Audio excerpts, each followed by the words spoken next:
Barcelona returned to training today under circumstances that felt part audition and part opportunity. With 14 senior players away on international duty and a recent 1-1 draw against Rayo Vallecano still being analysed, the coaching staff opted to press the accelerator on youth integration rather than run light sessions. Familiar academy names Joffa Torrents, Tony Fernandez, Gil Fernandez and Pedro Dro Fernandez were present, and 6 additional La Masia prospects were asked to join the first team group. Orion Goran, a 16-year-old holding midfielder who has just signed a new contract. Nil Tangsador, a 17-year-old right-back. Paul Bernabia, a 17-year-old left-back.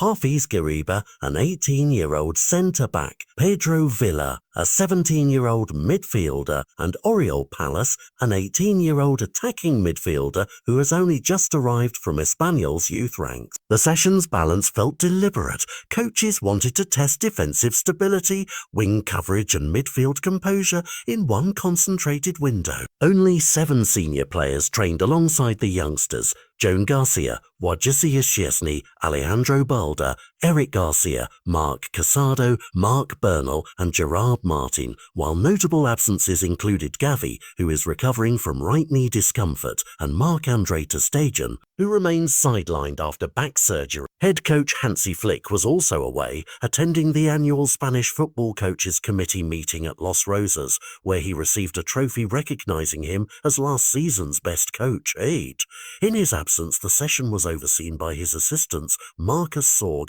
Tony Tapalovic and Heiko Westermann. That context matters because moments like this force decisions that a regular training week might not. Coaches can no longer hide prospects behind gradual introductions. They must observe them in pressure situations and decide who can handle the senior game. Goran arriving with a new deal signals the club's belief in him, and Palace's switch from a local rival instantly adds a storyline. Can a player who left Espanyol settle into Barcelona's identity and tempo? The defensive call-ups suggest Barcelona wanted to probe depth at full-back and centre-back, asking teenagers to demonstrate positioning, aerial timing and calm under direct attacking pressure. Midfielders and attacking youngsters were asked to speed up transitions, improve passing rhythm under pressing, and manage zones of the pitch they rarely occupy at youth level.